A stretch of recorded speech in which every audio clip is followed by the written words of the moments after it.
All right, welcome everyone to our September webinar, a lunch and learn if you're having a late lunch. We're really excited for today's program that we decided to do virtually today so that we could reach as many people as possible, and then also have the content to be shared at a later date, because this program that we're going to discuss today is has a very long time frame. Maybe associated with it, and lots of questions that will evolve over time. So today we're going to talk about the WEDC Commercial Grants Program. We've had a lot of calls and emails come into the office already about this program, and we've also fulfilled a lot of requests about this program. So we're really excited to have our speakers today, who I'll introduce in just a minute. A couple of quick housekeeping things. If you haven't figured out Zoom already, all of you on this webinar are muted and your videos are stopped. However, you can communicate via the chat or the Q&A function.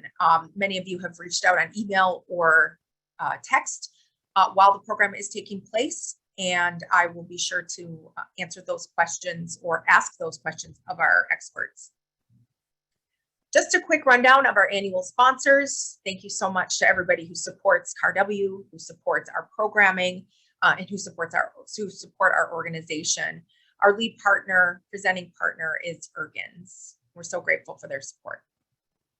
A couple of upcoming events. Want to just roll through our annual meeting, and a Hall of Fame dinner is coming up on October 20th. And then we have a CI 102 here in Milwaukee, November 1st through the 4th. And then, of course, our holiday party. We're hitting it off early this year on December 1st, and we're going to be at the Bradley Symphony Hall, which is a beautiful new facility in downtown Milwaukee. So our presenters today, we are honored to have with us Secretary Missy Hughes of the WEDC. She is CEO of Wisconsin's Lead Development Organization. Before joining the WEDC in October 2019, she was General Counsel and Chief Mission Officer at Organic Valley. Her previous positions include Associate Attorney at the firm of Holland and Hart, where she practiced in areas of natural resources, construction, litigation, and corporate business transaction, which make her also very, very equipped to handle so many of these questions and so many of these projects that she's working on today. She received her Bachelor of Arts in Political Science from Georgetown University and Juris Doctor degree from the University of Wyoming College of Law. She's going to have a few slides to run through, and then we're also going to be joined by Tim Weber. He is the Senior Economic Development Director. So with that, I'm going to turn over the screen to Secretary Hughes and take it away. Thanks, Tracy. Good morning, everybody. Good afternoon. My gosh, it's 1 o'clock. The day went away already. Thanks, everybody, for joining us here today. I really appreciate it. We're so excited about the Main Street Bounceback program and excited to get the word out about it. Tim Weber is here with me today. He's one of our Senior Economic Development Directors, and he is the guru of all the information around the Main Street Bounceback program. So he's going to be able to help us with the technical questions that you might have. I really encourage you to put them into the chat so that we can keep up with him. But I know Tracy provided us some questions ahead of time, and I've given those to Tim. So we should be able to get through some of this. I thought what I'd do first off is just talk to you a little bit about what WEDC has been up to in the last 18 months or so. I'm not sure the last time we talked, but certainly, everything has been so crazy that it's worth just reflecting on. Let's see, actually, I'm going to share my screen, do that, see if I can make this happen. Love this. I'm a little rusty on the sharing of screen, I gotta say. Tracy, is that working? It is. Do you have the big screen? Yep. Okay, great. So at WEDC, let's see, there we go. We've been really focused on what recovery looks like. And we've been, hang on one second. I'm gonna tell my son, Tucker. Okay, working at home.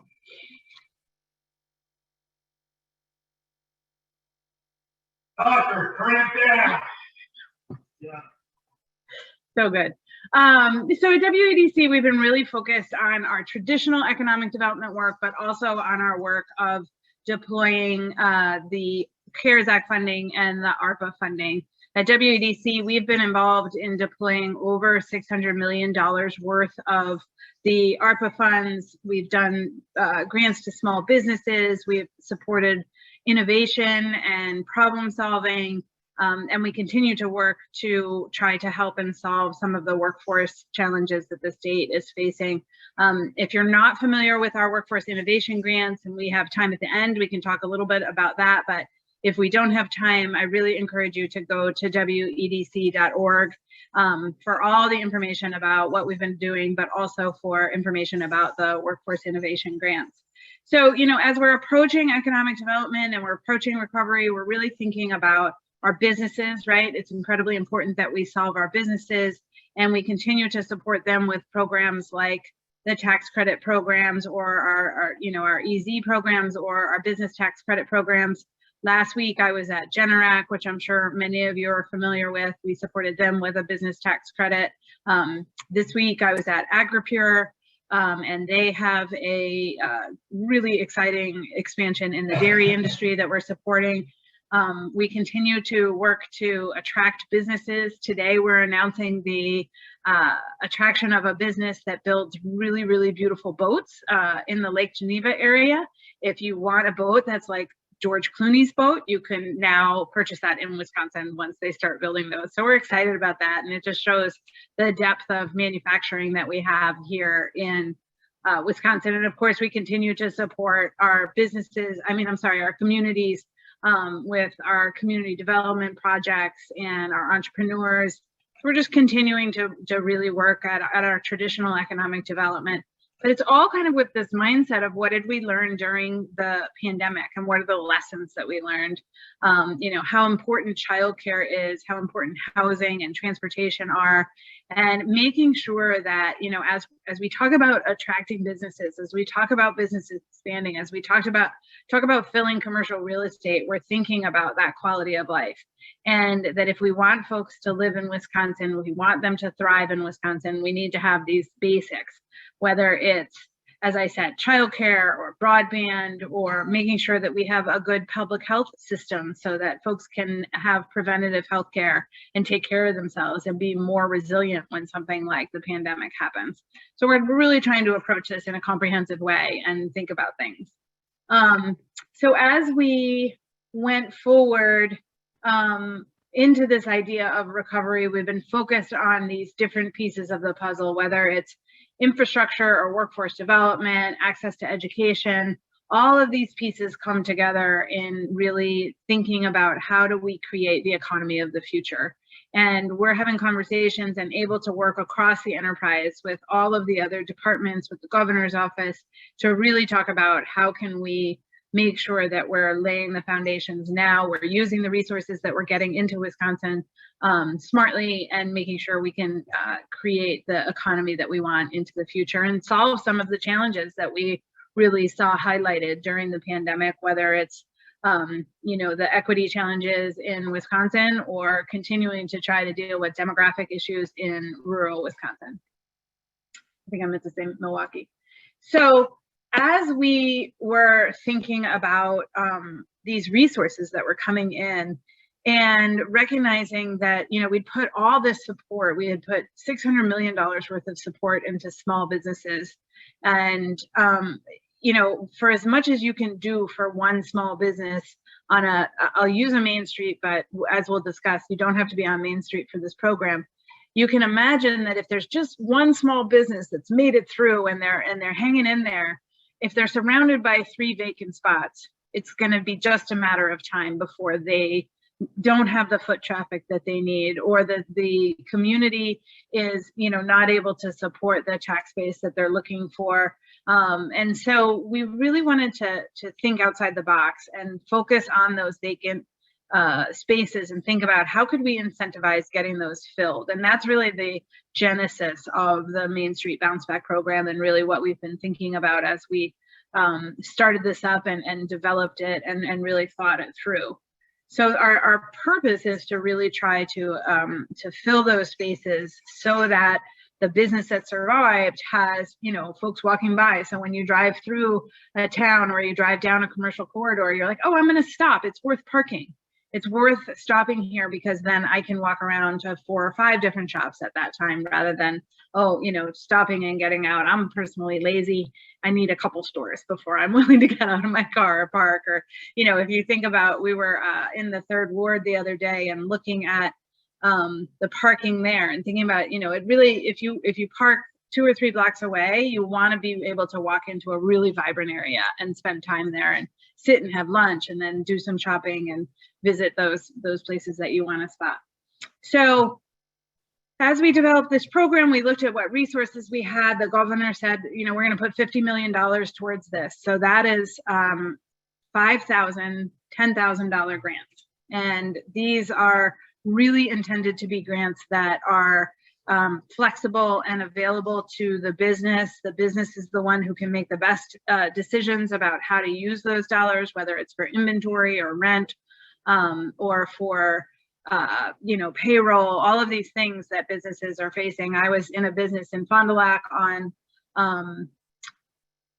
Monday, and the business was using it to start buying equipment and paying for some payroll because they were struggling with some supply chain issues. So they needed that to help them get through these supply chain issues, and they were really excited, and it's really going to help them see this through. So the intention was that businesses would be able to really use those flexibly, and you can see here what is available for the funds to be used for. And you know, these are it's real flexible dollars, and that's kind of been our mantra throughout all of the federal funding, is to keep this as flexible as possible.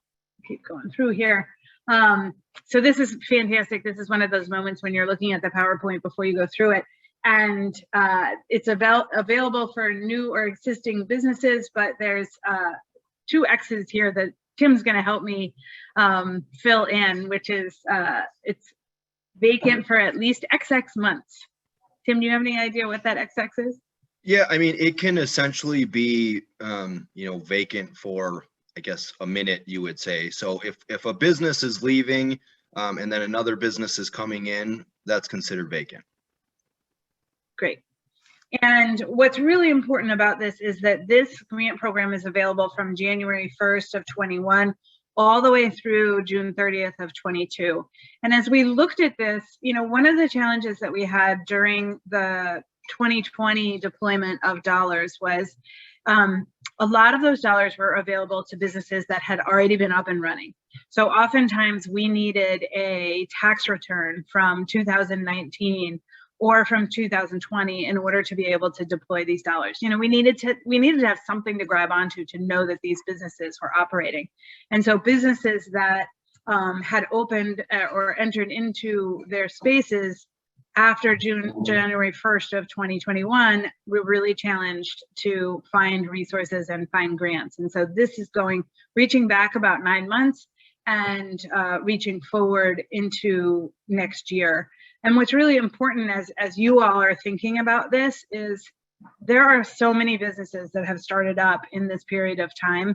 I've had 10 different conversations with business owners, and I've said to them, you know, when did you move in? And they say, oh, in May, or oh, back in March. I'm like, okay, you know, this is something that you're eligible for, and it's really exciting, and I think, you know, really makes opportunity for these businesses to grab onto these grant dollars and use them. What businesses aren't eligible? Tim, I might hand this to you, although you're looking at it for the first time, and have you walk through what businesses aren't eligible.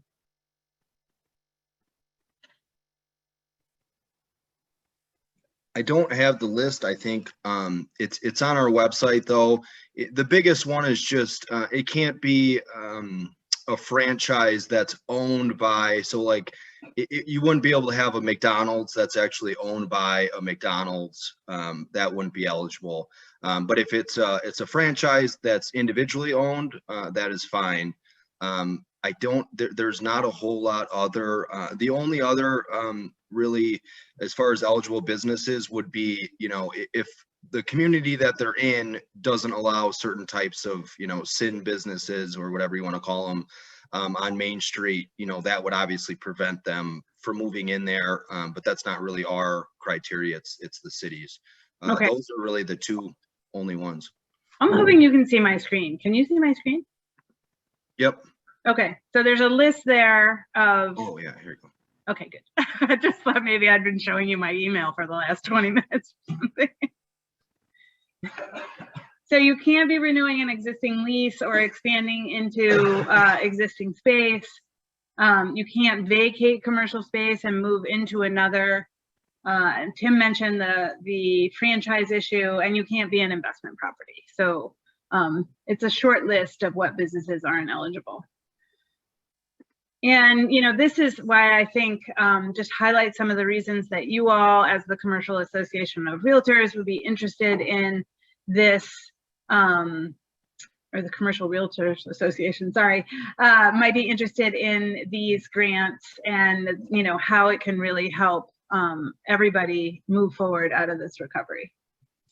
So our ask to you all is that you help us promote this, that, there's information on our website, but as Tracy and I were talking about before we jumped into the webinar, this is 5,000 grants, and it's a lot of, a lot of little efforts to get these dollars out. And we're a little intimidated by being able to make sure that we are talking to everybody and getting these dollars out. And that's where we need your help to be able to really help us get the information out about this. We're seeing a lot of really exciting uptake on this.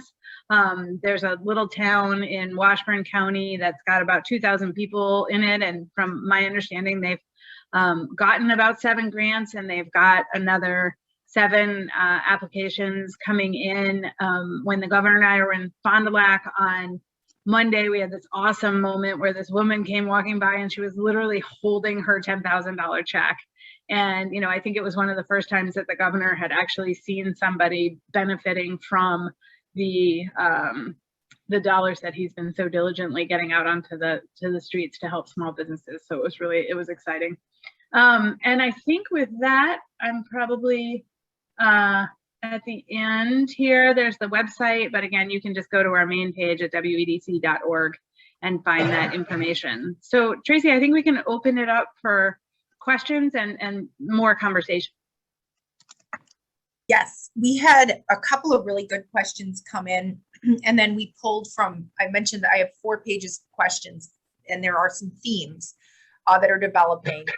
And thank you, Tim, for answering some of these on the fly. Here's a good one that says, if you move into a space and then add additional space at that location a few months later, can you get an additional grant? No. It's Okay. one grant per business or space. Okay, great. I have a list, Tracy, if you want, that Missy sent me. These are all pretty generic ones. I think I can fly through it pretty quick. I think you sent them to her. So first question is, if I sign my lease in January of 2020 and it fits the criteria, is the grant program retroactive? I think Missy already answered that, but yes, it is. It says, if I vacate a space in order to take a larger vacant space, do I qualify for the grant? Yes. Here's the key to that question is, essentially, you can't vacate space to go to a vacant space just to take advantage of the grant.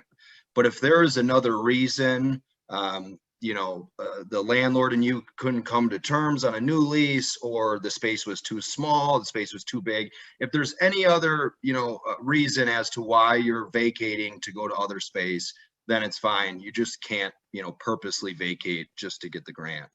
The next question is the money forgivable? I'm not exactly sure what that means.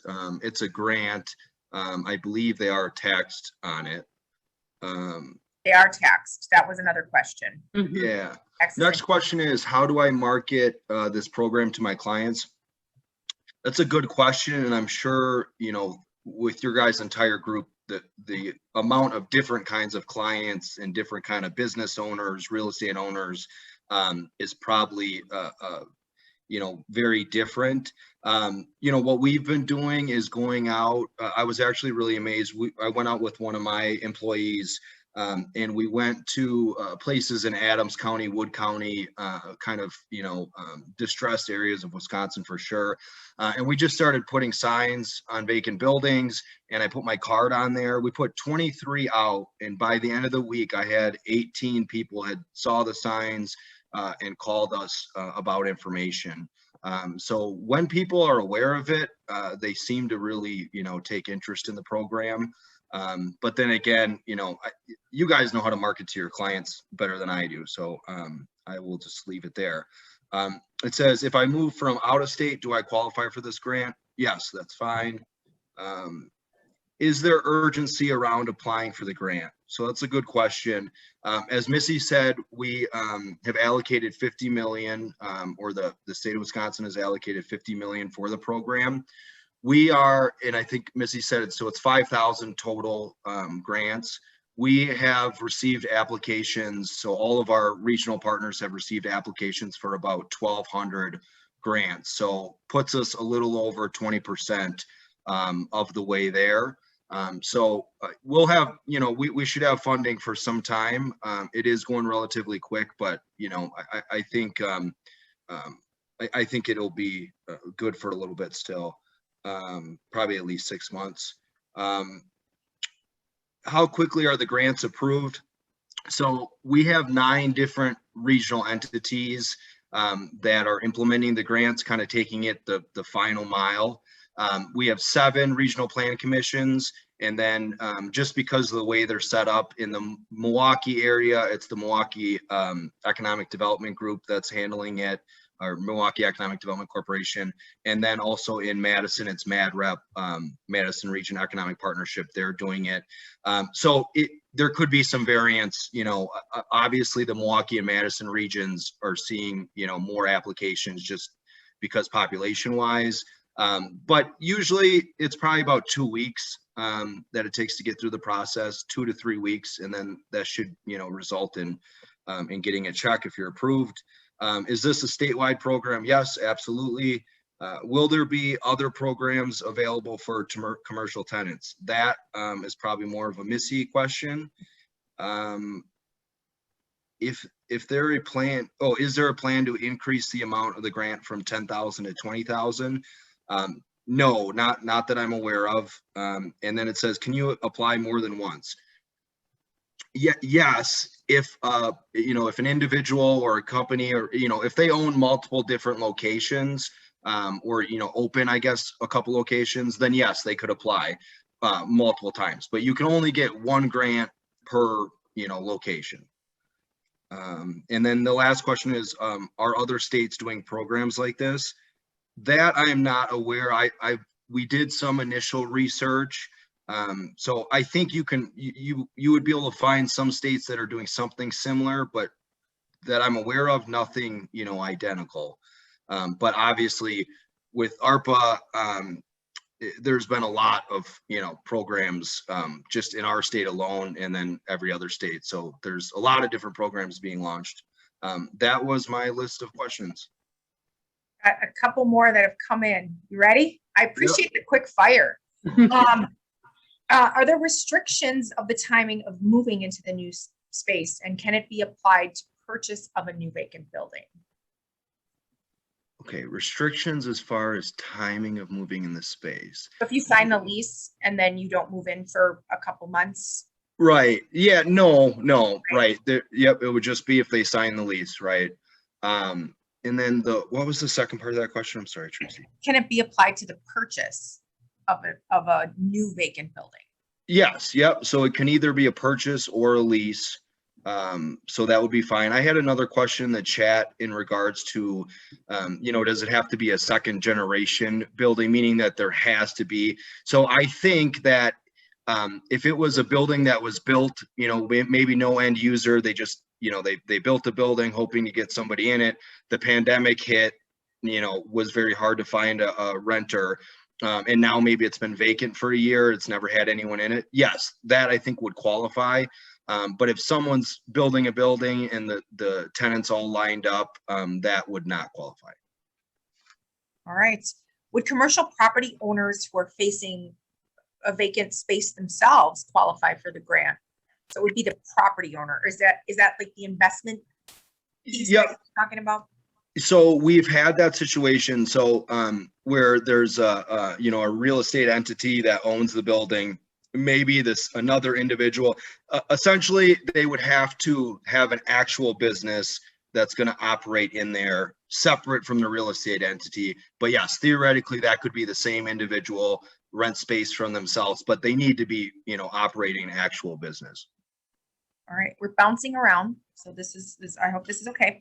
Do I need to provide documentation on how I spend the 10,000? No. Okay. Can you talk a little more specifically about the areas that are eligible? For example, you talked a lot about some of the more rural areas. I know there's the downtown component. Are there any areas that aren't going to qualify geographically?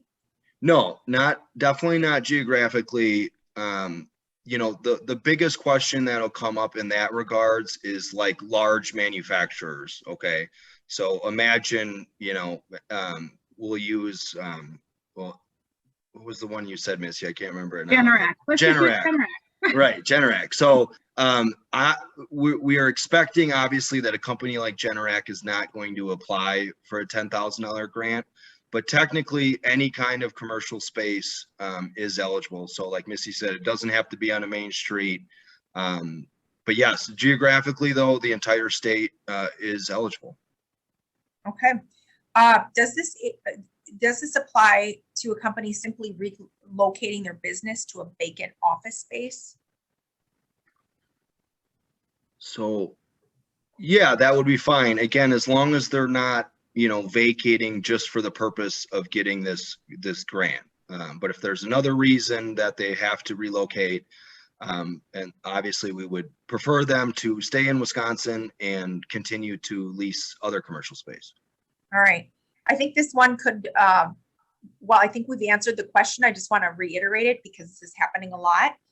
A client's team is currently working remotely. So they gave up their office space during the pandemic and they want to now move into space. Would this business qualify? Yes. It kind of seems like this is who this was created for. Yeah, and I think another one that's come up a lot, we've actually had a lot of examples of this, which I think is great. There's been quite a few of people that have, been operating businesses out of their home or a garage. And we had a lady in the Dells where I'm located. She does like balloons and flowers for weddings. And she's wanted to have space now for a few years. The pandemic hit, she thought, well, it's not a great time. So anyways, now she was able to get this grant and sign her lease. And so took it from her house to a door, and her husband called and said, thank you so much, because now there's not balloons all over the house. So that's a good example. Great. I see this one in the chat. If there's a minimum lease term required to be eligible, and I'll give you an example. We received one earlier this week, and the business signed on January 1st, 2020, and it was only a 1-year lease. And so their lease is coming to an end. Would this business qualify? And is this the target? Yes. So it just has to be at least a 12-month lease. We have had some that have come in month to month, and then they've been able to work with their landlord to just add a provision in the lease that, it's a month-to-month lease, but it's for 12 months. So that's the only thing. But yes, in your example, yes, that business would qualify. Okay. There's just a lot of them. Nonprofit commercial business that just opened. Are nonprofits eligible? Yep. Okay. Specific property types. I know we talk about a lot of these multi-tenant buildings, single tenant buildings. Is there any sort of building that would be off limits? You mentioned manufacturing. Yeah, no, there's, again, any entity that's gonna, any of the eligible entities that are gonna rent commercial space are eligible. I think it's important to note, so like the larger manufacturers, we have other programs like our business development tax credit program that would be more suitable, probably would, lead to a significantly larger amount. And so if they took advantage of like the Main Street bounce back, then they wouldn't be able to get a business development tax credit. So in most situations, it probably wouldn't really make sense for a larger manufacturer to, to even attempt to get this grant. Okay. I'm going to encourage, if you have other questions, to keep them coming. I actually feel like I buzzed through a lot of them. Okay. There's some in the chat here I can answer. So Okay. Jeff Stone asks, if you open an office in different communities, can you get a grant for each location? Yes. I think I want to caveat that too. I think someone had asked it earlier about like office locations. And so we have had like State Farm agents, entities like, or individuals or groups like that have been eligible, but, simply like desk sharing or, we've had like hot dog vendor, we've, those kind of spaces typically wouldn't work.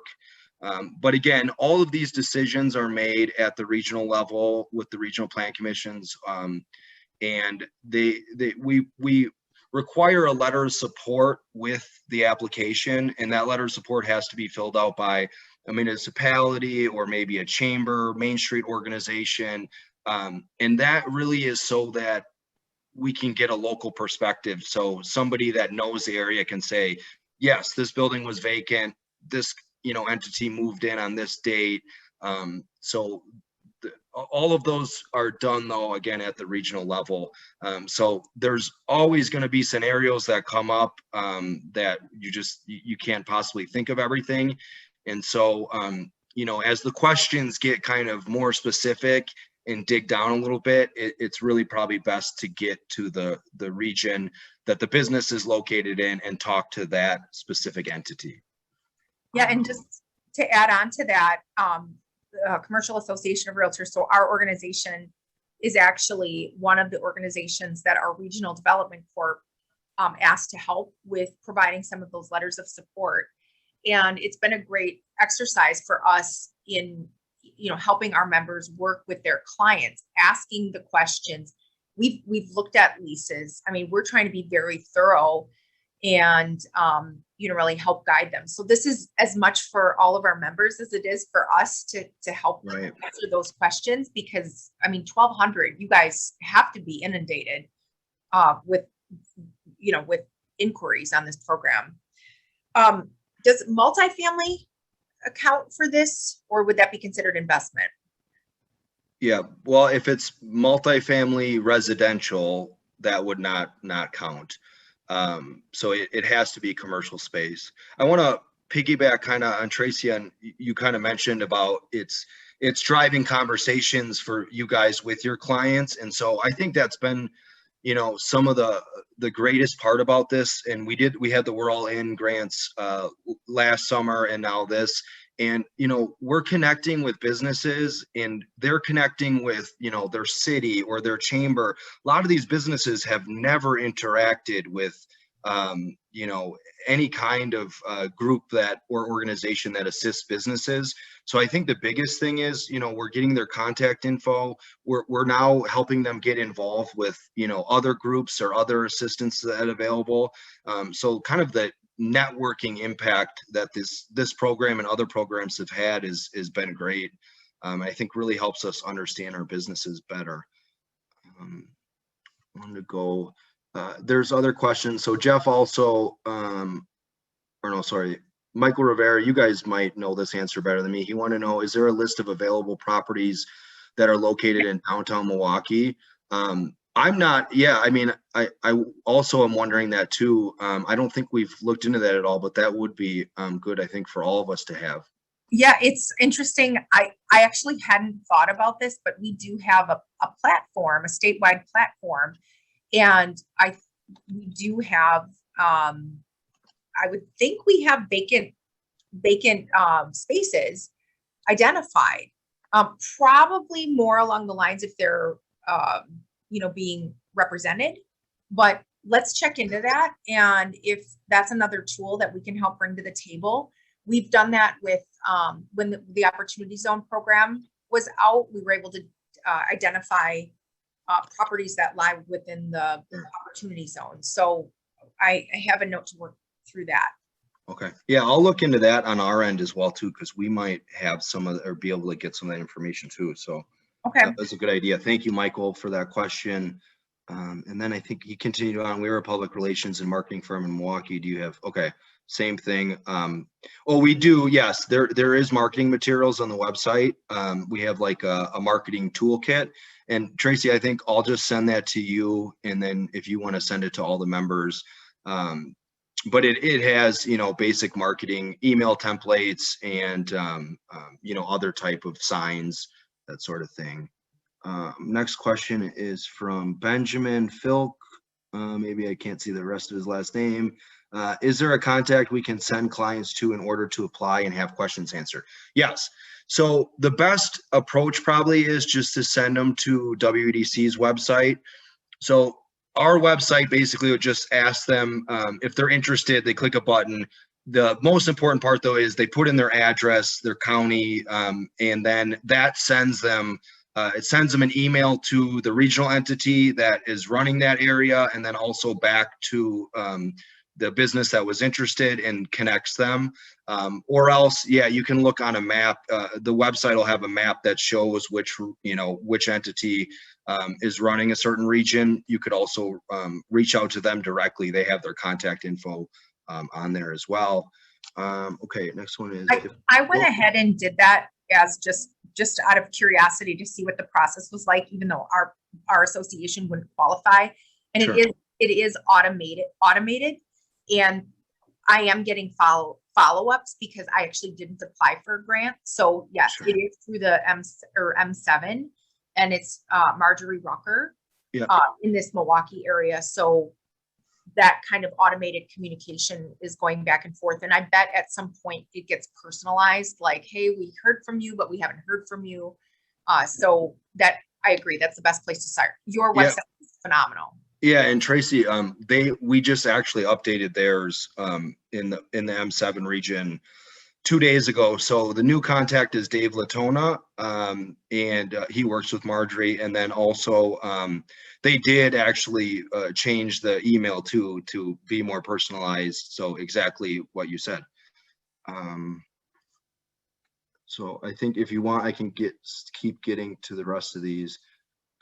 If the client is purchasing a building, when should they apply, or when is it received once they have it under contract? Yeah, so you have to have a signed lease to apply, or a purchase contract. You could start the process. Let's say you've met with a potential building owner and you're interested in it. I think you could certainly start the process. But eventually you're going to have to get a signed lease before it can be approved. I think that is all the questions in the chat. I had a couple more. Okay. If you're denied the application, is there an appeal process? Yes, I think not formally, but yes, we have had those. So again, we had someone who was denied for a month-to-month lease. And then they were able to work out with their landlord to get a 12-month lease, and then they reapplied. So there's not a formal process for it, but yeah, I think that any of them would certainly revisit it with somebody. All right. More technical questions. Otherwise, I have a softball to help land us here. Okay, I'll take a softball. Okay. So we've been noticing a couple themes as we get these applications in, the small businesses, what types of businesses. What are you noticing, and are you encouraged by this? Is this a trend? And how are you talking about this then, as you communicate the success? Yes, perfect question. So, I'll say this as far as trends that we're noticing. We're definitely getting very significant rural penetration, which I think for economic developers, we all understand that it's hard to do that. And so when you have a program that's doing that well, that really helps. I think partnering with the regional plan commissions has really helped, because they have, especially in the rural areas, they have such a strong connection with the region and the partners in it. So that's going well.